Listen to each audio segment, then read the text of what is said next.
muntina kanami pite hichi YouTube channel eina vit pe a e hin support jing ho zo se chunga na chung che wa ki pa thu ka hin sein a tunia ka hin sei go cho hi le tuni thil so jong he su ke yo win na jirbam lang a hi in suknu lang a hi in na i he su ke yo win tunia jirbam lang cho ken nyau khat ikinil bau tam ho cho clarify ka ga bol gut hi in na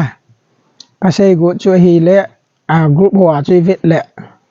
akisukha thi amangong cho mili mi nga mi gup ti jong atamin na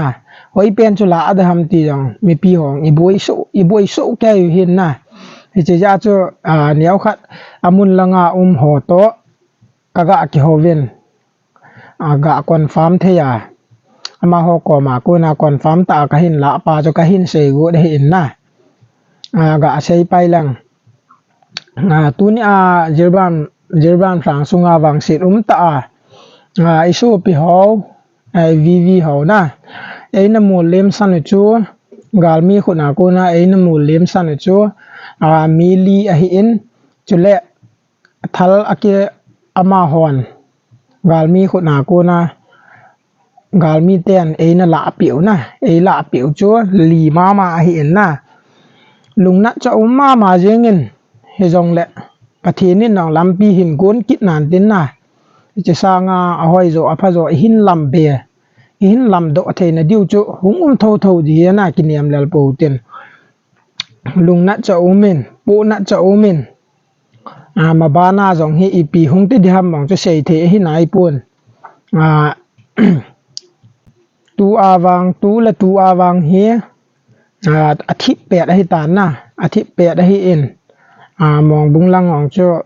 te go va ti thu hong cho group hong za mai the hin na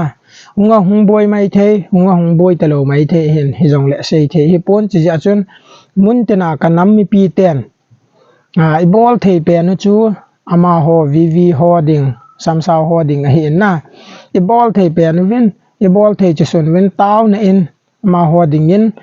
hang san ta le chu ta le galmi khuna ko na nung chon hela apan zo wa